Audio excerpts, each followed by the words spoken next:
కార్తీక పురాణం 20వ అధ్యాయం. పురంజీయుడు దురాచారుడగుట.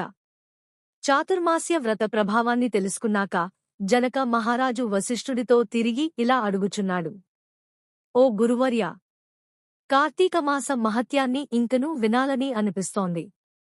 ఈ వ్రత మహత్యానికి సంబంధించి ఇంకా ఇతిహాసాలు, ఇతివృత్తాలు, విశేషాలు ఉన్నాయా అనే విషయాలను తెలుసుకోవాలనే ఆసక్తి పెరుగుతోంది అని కోరాడు. దానికి వశిష్ఠులవారు మందహాసంతో, ఓ రాజా, కార్తీక మాస మహత్యాన్ని గురించి అగస్త్య మహాముని అత్రి మునికి చెప్పిన విషయం గురించి వివరించెదను అని ఇలా చెప్పసాగారు. పూర్వం ఒకప్పుడు అగస్త్య మహాముని అత్రి మహర్షిని చూసి, ఓ అత్రి ముని, నీవు శ్రీ విష్ణు అంశలో పుట్టావు. కావున నీకు కార్తీక మహత్యం గురించి ఆమూలాగ్రంగా ఆదినుంచి అంతం వరకు తెలిసి ఉంటుంది. కాబట్టి దాన్ని నాకు వివరించు అని కోరాడు. దానికి అత్రి మహాముని, ఓ కుంభసంభవ, కార్తీక మాసానికి సమానమైన మాసం లేదు. వేదాల్లో సమానమైన శాస్త్రం మరియు ఆరోగ్య సంపదకు సాటిలేని సంపద లేదు. అలాగే శ్రీమన్నారాయణుడి కంటే వేరే దేవుడు లేడు. ఏ మానవుడైనా కార్తీకంలో నదీ స్నానం చేసినా, శివకేశవాలయాల్లో దీపారాధన చేసినా, దీపదానం చేసినా దాని ఫలితం చెప్పనలవి కాదు. ఇందుకు ఒక ఇతిహాసముంది, చెబుతాను వినుము. త్రేతాయుగం నందు పురంజీయుడనే సూర్యవంశపు రాజు అయోధ్యా నగరాన్ని రాజధానిగా చేసుకుని రాజ్యమును ఏలుచుండేవాడు. అతడు సమస్త శాస్త్రాలను అభ్యసించాడు. న్యాయబద్ధంగా రాజ్యపాలన చేసేవాడు. ప్రజలకు ఎలాంటి ఆపదలు రాకుండా పాలించేవాడు. అయితే కొంతకాలానికి పురంజీయుడిలో మార్పు వచ్చింది.